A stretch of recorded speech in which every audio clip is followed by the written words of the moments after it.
beds take more work than an annual bed ever even thought about taking. A lot of the things that we talked about with annuals apply to perennials. Most of our perennials are full sun, well drained as a general rule. Yes, there are some that like shade, but as a general rule, good drainage, full sun, same thing. Best if you start in the fall, but like most of us, we get around to it in the spring. Soil preparation, I want you to do a little bit more work on soil preparation if you're putting in a new perennial bed. Organic matter, getting it down deep into that soil is going to be this is going to be your one time that you have that bed empty. You might come in and remove a perennial here and there for division, things of that nature, but this is your one chance to have that completely open area. Generally, perennial seeds are tough to get germinated. They're slow to germinate. The small seedlings are slow to grow. They don't get a lot of growth on them for a couple of years. So starting ones from seed is a little more difficult than annuals, and it's a longer process to get up a plant the size that's going to bloom and produce the look in the garden we want. Most of the time we'll do container growing plants. Those might be plants that have been there for a couple of years in that container growing. That's why when you go to buy perennial plants, they're about 4, 5, 6, 8 times more expensive than annual flowers. Because that nursery or greenhouse has been growing that plant in that container for 2 or 3, 4 years to get it up to the size that you want to buy. There's also field growing divisions. Pay attention and turn my slides. These are plants that are growing in nursery fields. During the fall, early winter, they're dug, roots are washed off, they're put in cold storage. You buy them from the catalog, some of the old, you buy perennials, you're paying $12, you get this little envelope that has this little dried up piece of something in it. This thing's never going to grow. Yes, it will. Get it in the ground, pot it up, and it will grow.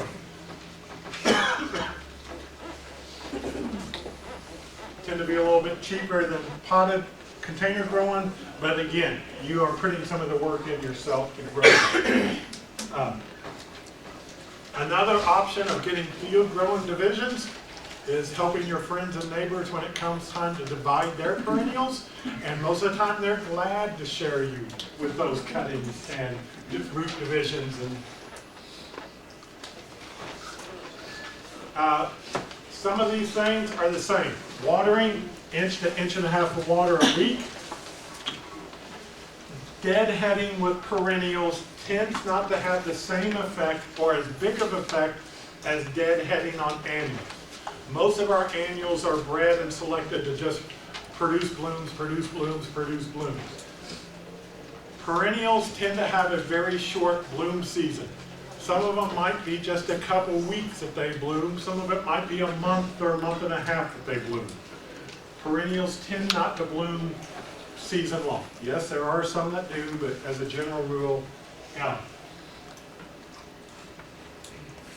Staking tends to be more important with perennials. They tend to be a little taller, a little leggier, need something to support them. If you've ever walked down the aisle at the garden center that has the plant stakes, you're going, oh my God, what are these gold plated? Because they are just drastically expensive in my opinion. And there's a lot of things that you can do with other things you can find at the garden store, the farm store, or the other stores to help you stake plants.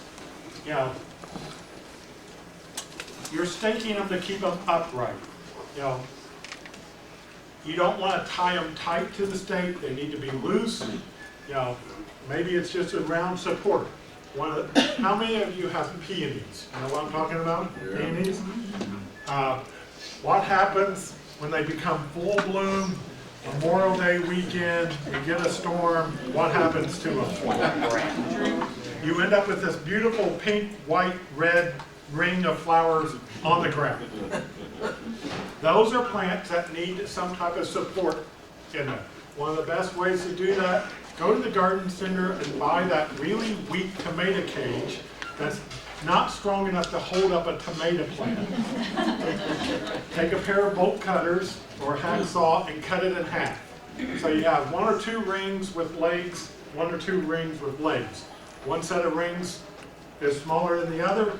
As that peony is just coming up through the ground, take both sets of rings and push them down into the ground.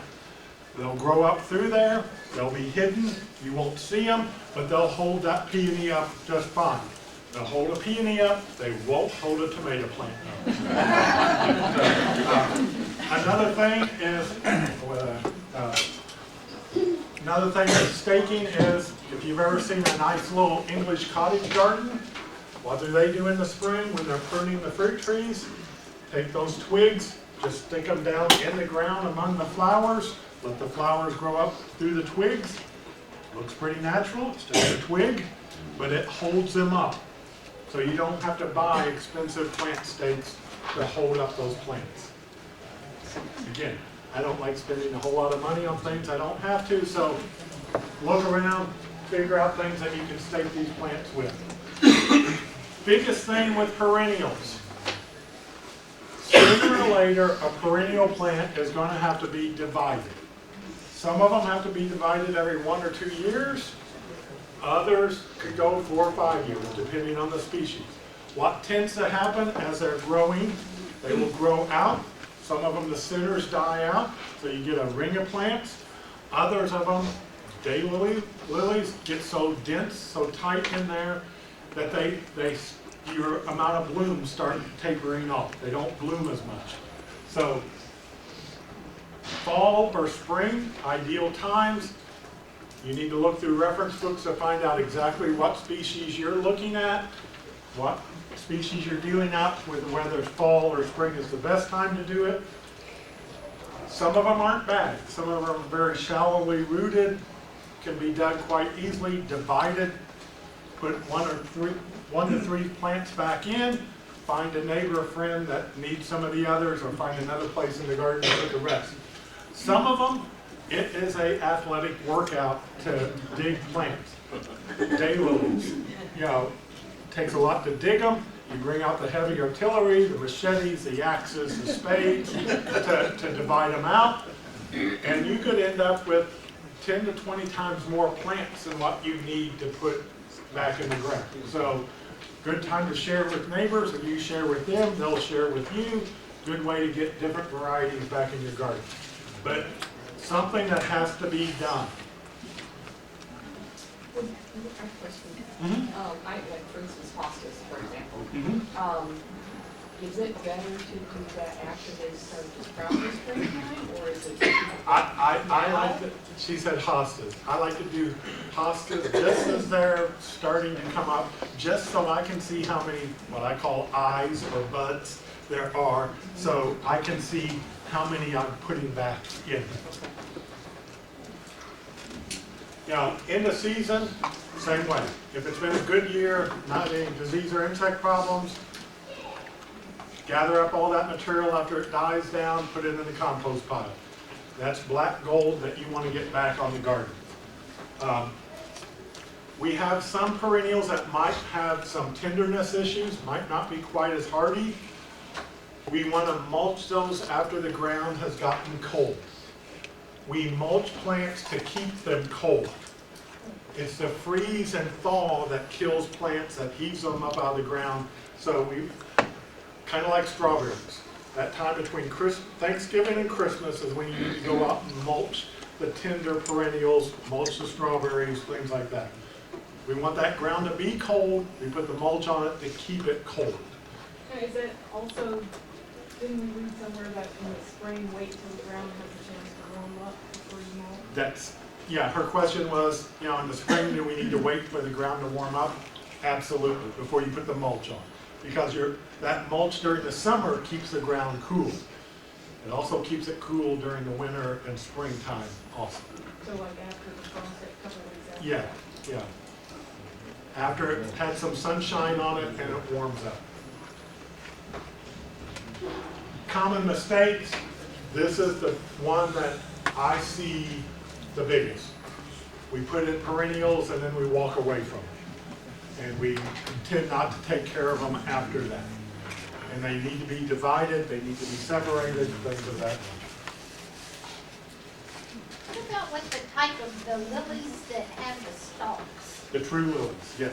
And I mean, they're spreading, but on the outer edges, there's little bitty Yes. bulbs that are on top of the ground. Those are the bulblets that have come from the leaf axis. They will grow, but they might take 5, 8 years to get up to a size to bloom. You know, if you want to keep them, make a nursery row somewhere with them in the back where they're not real visible, to let them grow.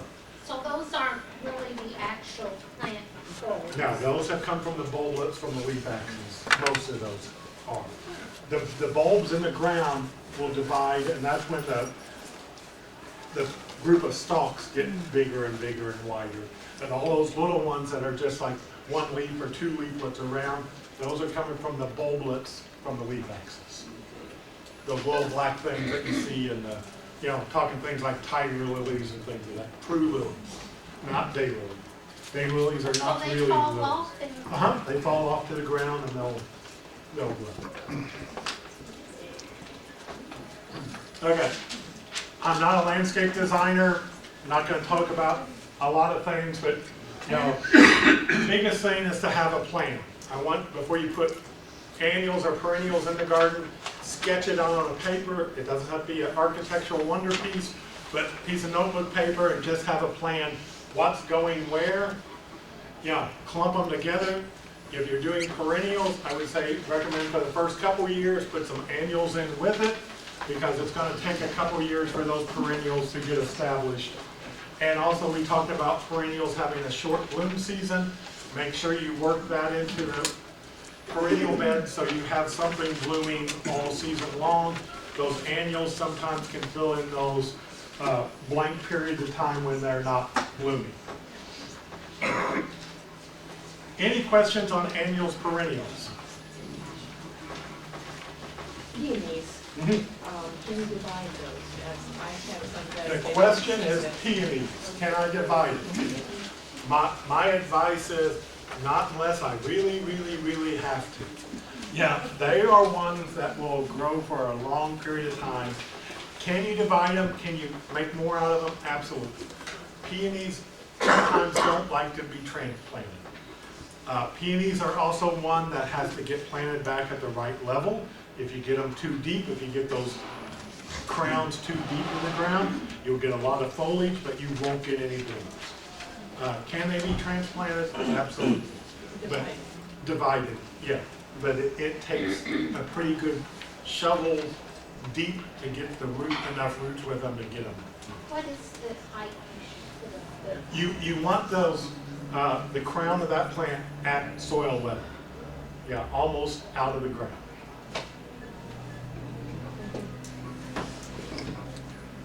Okay. Bulbs. As I said before, we refer to a lot of things as bulbs. They're not really all bulbs, but we treat them the same way. Let me back up. I had another thought here. As landscapes mature, you know, I've been in the same house for 20-some years. When we first moved there wasn't much shade. Having 2 horticulture majors in the house, we planted way too many trees. My perennial bed that was in full sun 15, 20 years ago, guess what? Is now in full shade. I'm having to transition some plants out somewhere else, transition other things in. That's another thing as master gardeners, when you get the calls, why aren't my flowers blooming, what's wrong with it? That's some questions you need to ask. What has taken place? How long has it been here? What have been the changes? Well, those trees that you planted as little seedlings are now 30 feet tall and shading everything out. just something to think about as master gardeners and you get those questions. Look at the big picture. Just don't look at the plant. Look at what else is around that planting area. But things evolve. Same opposite could be. You know, it was a shade garden. You had to remove 2 big trees, you know, that were dying, were getting up to their age limit. You removed them, guess what? Now it's a full sun yard. You know, those things make a difference. Roots. As we said, there's a lot of different things that are bulbs and roots and things that we put in the ground as a dried mass that we expect to grow. You know, corms is a swollen stem base. Best one is a glad. You know, that flattened base, you can see that it's stems because stems have buds on them. You learn that in the plant science section. Stems have buds, so if there's buds coming out of the structure, that's a good indication that it is stems. Roots don't have buds, leaves don't have buds. But there's corms, there's tubers, which is underground stems used for storage. Caladium is a tuber. Tuber is stem tissue. An Irish potato, that is a tuber. Think about that. It has stems, it's stem tissue because it has buds, it has eyes on it. Same way with the caladium tuber. It's going to have those buds that come out. You know, you leave a potato too long in the closet, what happens to it? It grows. All that growth is coming from buds on that tuber, on that stem tissue. It looks like a root, but it's actually stem tissue. We also have tuberous roots, just to confuse you. Dahlias, best thing. Put it in perspective, think about a sweet potato. Same structure looking. This is all roots. There's no buds coming out on the sides of a sweet potato or a dahlia root. The bud tissue, the stem tissue is all up here at the end. That's where all the shoots come out from, that one area. So this is all root tissue. Rhizomes, bearded iris, is a horizontal stem that just grows right at the soil surface. It stems again because you have buds. You have scars where the leaves were attached. Then you have the leaves at one end. It grows in one direction. Makes a difference on when you renovate irises. They need to be at soil level, half up, out, half in the soil, and make sure you point them with this end out of the growing circle. Don't point them all in, or you'll be renovating them real quick. But again, rhizome is just a different type of stem. We have, yeah. On the iris, how much of that old can you cut off? You need, what I always say, about 3 to 4 years of growth Okay, on it. that's what I wanted to know. You need to cut off anything that has disease or insect damage to it. You know, but you know, we're talking, you need about this much rhizome. Yeah, okay.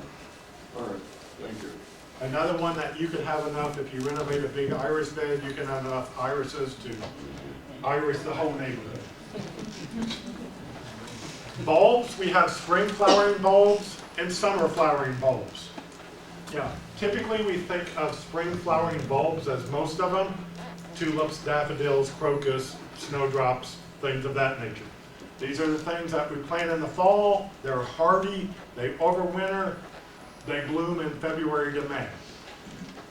Summer flowering ones, most of these bulbs are tender, and we'll go through some of them here. You have to dig them in the fall, overwinter them in a cool, dry location, plant them back out in the spring.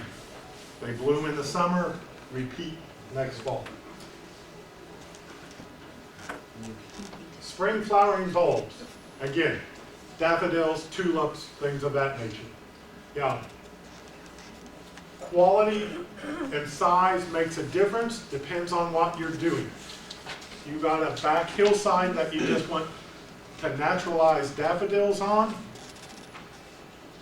buy the smaller bulbs. A lot of times they're just labeled as naturalizing daffodils.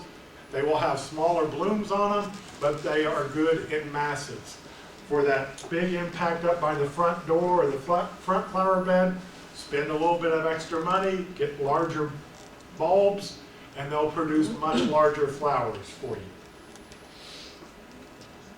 You know, when you get them in the fall, store them in a cool location, you know, get them planted in the fall, 2 to 3 times as deep as the bulb is tall. So if you got a daffodil bulb that's, you know, 2 inches tall, 4 to 5 inches deep is where how you need to plant them. Get them in the ground in the fall. You know, always get the question, I've found some in the garage this time of year. Can I go ahead and plant them? Yeah, you can, but they might not bloom. We plant them in the fall. We plant them in the fall, they'll immediately start putting down roots, they'll start taking up nutrients. That cold process also sets the blossom bud in there, so it will bloom. A lot of times if they're not cold treated, they're not gonna bloom. You know, if you force bulbs for Easter spring displays, most of those bulbs are gonna have to be chilled. You can do it yourself in the refrigerator, you can buy them pre-chilled. Only bulbs that don't have to be chilled are, right off the top of the head, paper whites and amaryllis are the only bulbs that don't have to go through the chilling process of the spring flowering bulbs. Yeah. How long in the refrigerator? It depends, usually about 6 weeks, you know, 4 to 6 weeks, depending on the variety. You can buy pre-chilled bulbs from some catalogs too, so you don't have to. Isn't there something about apples that you can't have the gases from apples? Very good. Apples produce ethylene gas. Ethylene gas encourages aging on flowers, not only bulbs, but if you take a bouquet of roses, put them in a refrigerator with an apple, those rose buds in less than 24 hours will be completely open. And it's the ethylene gas from that apple that does it. Same process as they pick green bananas in the tropical areas. When they're in the semi, ready to deliver, or in the warehouse, they'll pump ethylene gas in them. It will cause them to ripen up. That's why they ripen so quick when they're put out. They're green and they're yellow the next day. They've been treated with ethylene gas. It's a naturally occurring product. I know they use a lot of sand or something. Yeah, so, you know, it's just a natural process. Don't store fruit and flowers in the same refrigerator.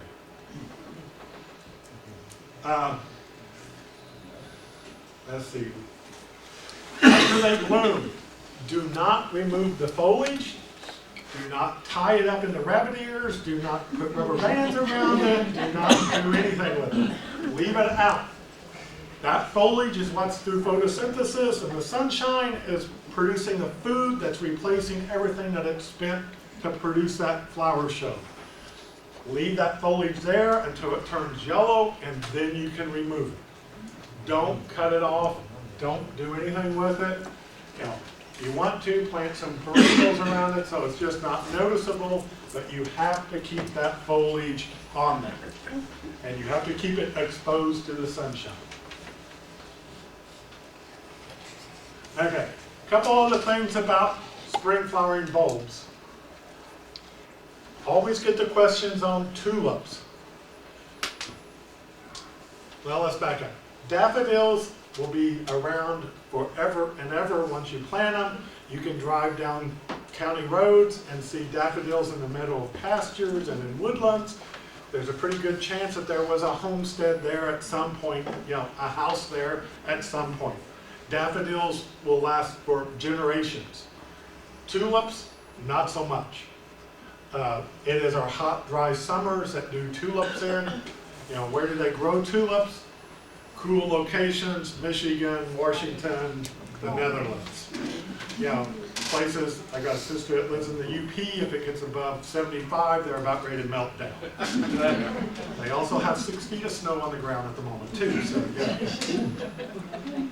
But tulips, and I always say that, and someone in the crowd always says, I've got grandma's tulips and they've been blooming for 30, 50 years. Yes, there are certain of the, most of them are species types. They're not the big showy type. Yeah, that might survive. But as a general rule, tulips you get one good show out of. If you get 2 years out of them, they're excellent. You're pushing the 3rd year, if you get any blooms, count yourself lucky. Commercial plantings, municipal plantings that put in the big tulip plantings, put the bulbs in the fall, let them bloom. As soon as the petals start falling, they'll pull them and throw them in the compost pile. They will not keep them again. Because they have, for tulip displays, they want that perfect display, they want everyone blooming, things of that nature. Summer flowering bulbs. Things that bloom in the summer, glads, windflowers. I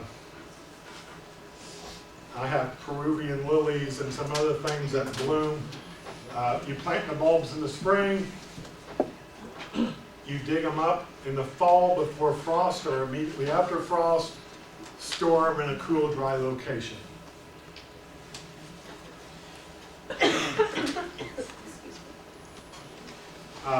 Same thing, never store your bulbs with fruits or vegetables just because of that ethylene gas issue. Any questions on bulbs?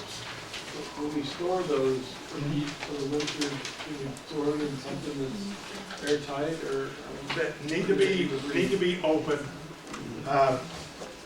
Most people will use something like a cardboard box or a bushel basket. You can put a little bit of peat moss in there with it. I just throw them in there. I throw them in the crawl space of the house. They keep real well. You know, keep them from freezing, but they're still cool down there, things of that nature. Do you know of any hardy gladiolas? Because the house I bought, obviously they've been in the ground for a number of years. Of course, it was a southern facing exposure. Glads are one of those things that when I say, tell people they are tender summer bulbs, a lot of people will say, no, they're not. I've had glads in the ground for years. Same way with cannas. Okay. Yeah, cannas typically are labeled as tender and should be dug every year. But I can show you plantings of cannas that have been out there for, yeah. I can also show you some plantings of cannas that did not come back last year. Yeah, so it's a, yeah, and glads are the same thing. What I've seen with glads that have been left in the garden, they tend to be not the real pretty ones. They tend to be in the orange family. They tend to be the ones that survive. I think they're just hardier. These were mixed colors. Mixed colors? There was like 5 locations where they were on the south side of the house. I think they were probably 3 feet across, each one of them. I dug them all up this fall. That was a job and a half. Yes. But, you know, as with anything, when you say that these things aren't hardy or these, or you can't grow this plant here because it's more of a southern plant, there's enough people that say, yeah, I can. You know, The exception makes there's the rule. always an exception that makes a rule, so, yeah. I have gladiolas too that come up. Mhm. Now, will they spread little bulbs too? Yes, they will make, not bulbs, bulbs. I've seen, and are they little like, Yes, they'll be, when you dig a glad, they'll have the old corm that's starting to dry up, they'll have the new corm on top of it, and they'll have all these little baby ones around the edge. You know, keep them all together, plant them all again next spring. Those little ones will grow into bigger ones after a year but or I so. mean, I never dug mine up, so I guess, are they gonna die if Some- they're on top of the Yeah, ground? some of them, and if they've been planted long enough, keep in mind that that new corm every year grows on top of the old one. Sooner or later, they're gonna reach the surface. Yeah. So, So you need to, every once in a while, you do need to dig them up, divide them, and if they start they're like any other bulbs, like daffodils. Daffodils can get so dense in there that they stop blooming like they should. They still might have some blossoms on them, but the big show is not there anymore. You want a job, dig up a 30 or 40-year-old daffodil bed. There will be 10,000 bulbs down there of all sizes, you know, grades, and divide them out. And you can do the whole neighborhood. But, you know, do they keep blooming? Absolutely. But they do need to be divided once a year. If you take a shovel and slice through like a daffodil bulb, does that kill it, or? I do that so many times, but Okay. it still seems like daffodils kill it. Yeah, daffodils are, you know, is mostly leaf tissue. If you slice one, you'll see the interior of all the leaves in there, and there's a bud down in the bottom. If you slice and miss that bud, the piece that has the bud on it, there's a good chance it's gonna come and grow back. Now, sometimes fungus or bacteria will get in there and cause rot, but the piece without the bud on it, probably it's not gonna grow because it doesn't have a bud in the bottom of that bulb anymore. Now, there might be another little bulb here and a little one here that sprouts and comes up, but that one bulb that you split down the middle, probably only half of that's gonna grow. I have a hosta question. Okay? I've had hostas in the same spot for quite a few years, and they've done what you said, that the center doesn't have any growth and it's in a circle. Yeah. What do you do with the part in the center? Throw it, when you dig it, throw it away. Because it's basically just, will be dried up root mass in there when you dig it up. And take those other plants, divide them out, spread those, you know, put 2 or 3 buds here, 2 or 3 buds, you know. So there's hostas in that whole area, thank you. And you'll be amazed at how much, when you divide a hosta, how much growth and how it fills in pretty quick. Okay, any other annual, perennial, or bulb questions? As I said, that's kind of the Cliff Notes version of it all. Find some good reference books, look them up, and find the exact information for the plant that you're looking for. I remember next week I'll bring some perennial books that show you as references. Okay, we're going to switch gears a little bit, but still dealing with those annual type plant things, and talk a little bit about container gardening. Why do we container garden? You know, we might like to garden, but we lack space. You know, want to expand that garden onto structures, walls, patios, porches, decks, bring it up to our house. Maybe we have someone that has some accessibility issues in the household. You know, grandma's moved in, but she can't quite get out to the garden like she used to. Let's bring the garden up to her. You know, so she can still plant, pick flowers, take care of things. You know, and the bottom line, because it looks marvelous. You know, some of those might not show up in here, but it's either We can all turn the or, lights off. all or none, I think, and I think it's gonna be way too dark if we, Is it too Oh. dark for, oh. Yeah. yeah. What do you think? Yes or no? Fine? Okay, we're Okay. leaving it then. Until we start hearing snoring. And he throws stuff, just the FYI. Yeah, I've been known to throw things, so yeah. Everybody's front porch looks like this, right? If you lived in New Orleans, yes it does. Container gardening can be just about anything and grow anything. It's just not flowers, it can be vegetables, it can be whatever you want to grow. Herbs, big interior plantings in commercial buildings, in lobbies with large trees. This is all container gardening, bottom line. You know, no matter what the size, shape, what they're growing. What kind of containers? What can you grow plants in? Does it hold soil and does it drain water? If it does, you could probably grow a plant in it. This is where your creativity, you're looking around your shed, your barn, your neighbor's shed or barn, your neighbor's garbage that they put out. It's amazing what you can find. you know, plastic, wood, cement, metal, hypertufa, and we'll talk about each one of these.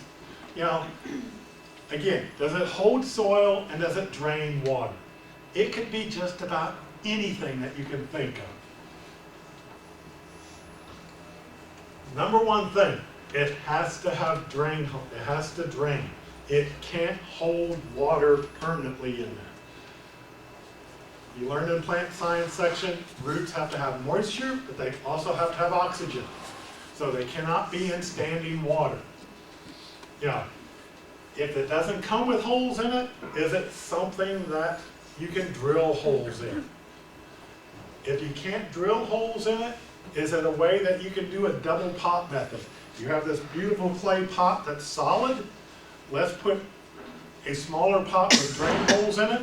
Let's put a couple bricks or rocks in there to hold that pot up off the bottom, so when the water drains out, the water collects in the bottom of the pot and not up around the roots of the plant. So there are ways that you can do containers that do not have drain holes, but we have to get another pot to hold the soil inside. You know, but 3 or 4 holes, 1/4 inch is minimum. Get anything smaller than that, they'll tend to plug up. Clay containers, terracotta. Very nice, very excellent, beautiful containers. Couple things you need to remember, they're very porous, so water is pulled from the root zone. It's very hard to get waterlogged roots in a terracotta pot. It is very easy to get very dry roots, especially on a hot, sunny day. When you're watering the plant on a sunny day, water the pot also. Get moisture back in that pot. Do not leave these out this time of year. If they have moisture in them and they freeze, guess what happens? The pot can explode on you and flake off. Some of these are very expensive. You don't want to leave them out during the winter. Bring them into the garage where they don't freeze, basement, somewhere like that. But beautiful, all different shapes. Here's a strawberry pot with some Ross Rose or Portulaca in it. Very nice. I like it because they do breathe. That moisture is taken away from that root zone fairly easy, so you don't get waterlogged roots. Terracotta again. Cement. Yeah. Cement, we don't have to worry about freezing. It has a lot of weight to it, which, negative or positive, however you look at it, it will be a base to larger plants. It won't blow over. Can't disappear with someone trying to walk off with it, you know, but it doesn't move real easy. Once you get a cement pot with soil in it, it's pretty doggone heavy and it's going to be difficult to move around. So moisture can be wicked through, but not nearly what it is through terracotta. Wooden structures, wooden containers. You know, used to be able to pick up old whiskey barrels pretty economical, but the craft beer, craft wine, you know, craft distillery industry, these aren't premium anymore. You know, it's tough to get whiskey barrels anymore. Thing to remember about wood is natural wood, hardwoods, native hardwoods tend to rot fairly quick, you know, but they do get nice appearance to them. You know, we have treated wood. You know, 10, 15 years ago, there was a lot of concern over treated lumber. Mainly because that product was treated with a chromiated arsenic product. It just sounds nasty. It was nasty. I never did have a real concern over plant containers because I never did see a lot of research that said it was moved into roots or moved into plants. I had a lot of concern over playground equipment because that product ended up as crystals and dust on the outside of the structure. What do kids do after they play on playgrounds? Right in the hands go into their mouth. I had concerns there. We don't have to have that concern anymore because that product's not on the market anymore. The green treated lumber you see on the market now is a copper-based product, very safe. The treated lumber lasts longer, especially for things like raised beds. Raised beds is basically container gardening on steroids. You're just got a bigger container. Any questions about treated wood or anything? Vegetables, it's okay? The new lumber, I have no concerns I haven't seen anything that shows me that it's a concern. What about railroad ties? Railroad ties. Railroad ties are treated with some other nasty things that makes them last forever and ever and ever. But if you are getting weathered railroad ties where the rail company is removing them, those things are so weathered, I think I don't have any concerns with those. Creosote-free. The creosote, but most of that creosote is gone out of those products, at that point. If the rail company is getting rid of it, it's pretty safe bet that it's okay to use. Thank you. Good question. Hypertufa, who's familiar with that? Who's messed around and got real nasty making it? This is an excellent thing.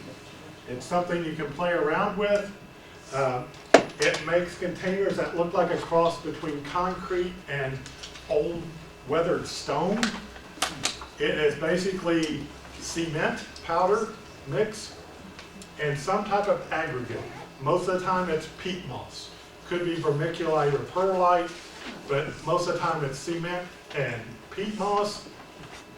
You can mold it, you can shape it, you can form it, you can do just about whatever, make whatever size, shape. Master gardeners up in my county made some out of using plastic totes as forms. You put drain holes in it. I've got some in my yard that's been out there for multiple years, and it holds up quite well. Good activity. If you want to try it, you can find recipes for it on the internet. Make sure you wear gloves. It is a concrete cement mixture, cement powder. It is very corrosive and drying to your hands, and it is messy, but don't do it in your living room. But again, just another method that you can make pots the size and easy to move, things of that nature. Okay. How big a container do we need? Bigger than you think. That's a good answer. Bigger than you think. Minimum depth is 10 to 12 inches for most flowers and vegetables. If it's too shallow or too small, it's going to dry out quickly. You're not going to be able to grow a lot in it. Which is more important, plant or container? Kind of up to you. Sometimes you find the container and you find the plants that blend with it. I've judged 4-H flowers at county and state level for multiple years. With any container, I don't want to walk up to your container with flowers in it and go, oh, that's the ugliest container I've ever seen in my life. I don't want to notice the container first. I want to notice the whole package. Make sure they blend together. Make sure it's attractive with the flowers or vegetables that you're putting in. Okay, what do we put in this pot that we want to put flowers in, or this container? Most of it is we use potting soil. Most potting soil has no soil in it. It does not have garden soil in it.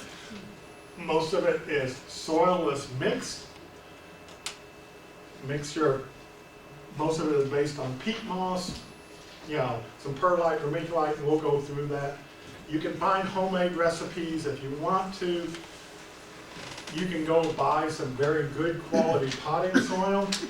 Buying potting mix is something that I want you to feel like you're being ripped off by buying it. If it is a heavy, you open the bag and it's just this gooey mess in there, walk away from it.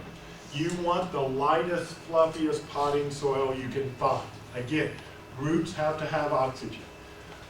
My suggestion is make good friends with the neighborhood greenhouse. Ask a lot of questions. What type of potting mix are they using? and most of them are willing to sell you a bag of that product. Might be a little more expensive than the bags of potting soil that you buy at the big box store or the home improvement store, but I can almost guarantee you that it is a better quality product. But you want a bag that's lightweight, fluffy, and nothing that's heavy and gooey in that bag. Can you reuse potting soil? Yes, you can pasteurize it, you can reuse it, you can pasteurize containers. Containers can also be used in mild bleach solution. At the end of this, beginning of the season, bleach them, bleach utensils. Pasteurized potting soil, 180 degrees for 30 minutes. Do not recommend you doing it in the home kitchen oven. Barbecue grills work real well because there is a distinct odor about it. Always get the question, I have these large containers, do I really have to get rid of all that potting soil and start from scratch? Again, I've already told you I'm pretty cheap. If you had no problems last year with disease or insects in the plants growing in that container, I would recommend you taking about a quarter or a third of that soil out, putting a quarter to a third new soil back in, and do a good job of turning it and churning. Always get the question, this is a huge container. Do I need to put it all potting soil? Well, probably not. You can fill the bottom up with rocks, concrete blocks, whatever to fill it up. Someone showed me one time that they took packing peanuts, put them in an onion bag, and put them in the bottom of the container. Why do we put them in the onion bag? They float to the top, but also when it comes time to get rid of that potting soil, we don't want to have to pick out packing peanuts from that loose soil. Another thing to think about is make sure you have the 100% petroleum-based ones, not the biodegradable ones that melt or your potting soils just disappear and fall down in. So, can you reuse potting soil? Yeah, without a problem. Mix some new in with it, as long as you have not had a disease or insect problem.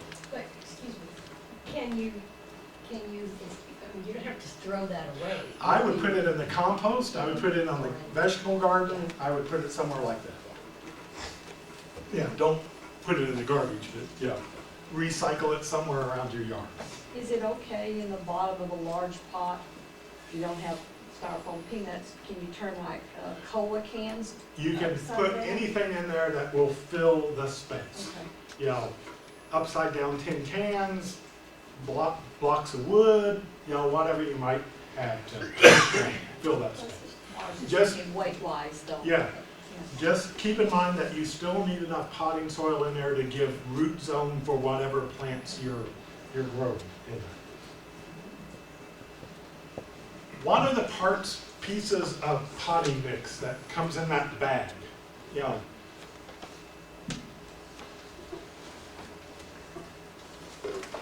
it's all soilless mix. As I said, there's probably no garden soil, no dirt from the yard in this potting mix. It's often peat or bark based, and some other things added in. The white little pellets that look like styrofoam, but they're really not. They're perlite. This is a volcanic rock that has been heat treated and it pops up like popcorn and makes this white material very neutral pH.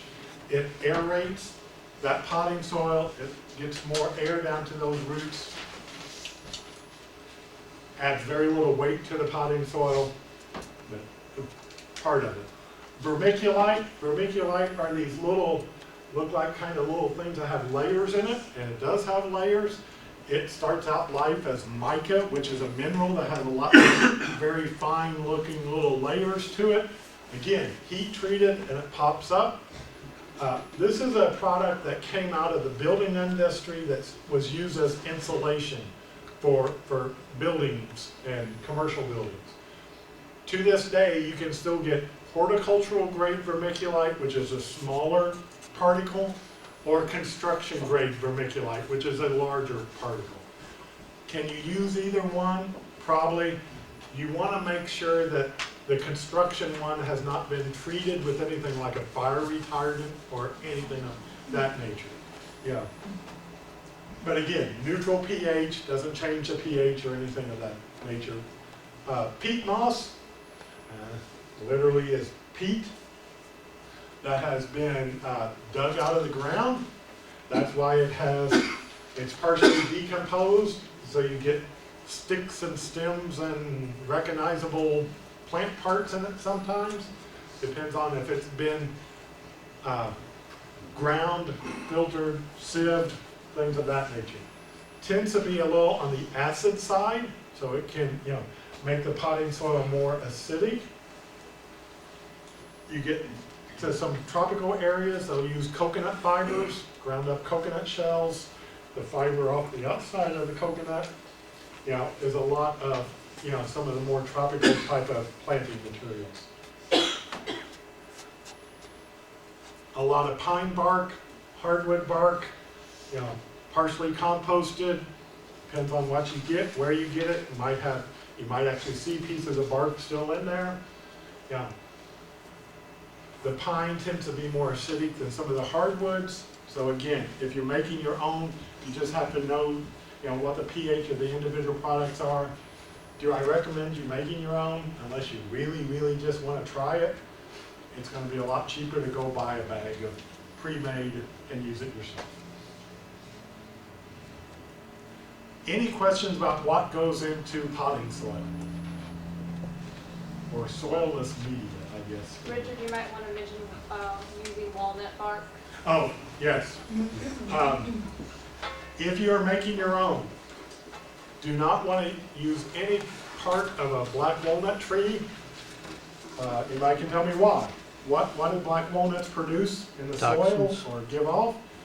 They give a product called junglone that inhibits plant growth in certain species, and it is in the bark, it's in the leaves. So most of the time we don't want to put walnut leaves in compost that's going on the garden, things of that nature. So just want to avoid walnut trees. Can I ask something real quick? Yes. So you're taking out whatever percentage, a third of your soil and replacing it. Is, let's say that you're getting a transplant from a nursery. Is it okay to consider part of that in that pot? Sure. Part of it, okay.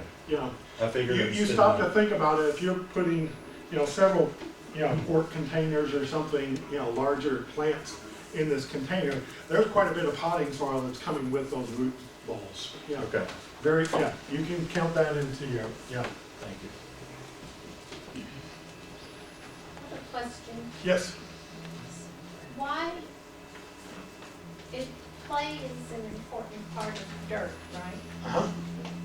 But in pots, you don't have. Because as you handle clay, what happens to that clay soil when you till it a little bit wet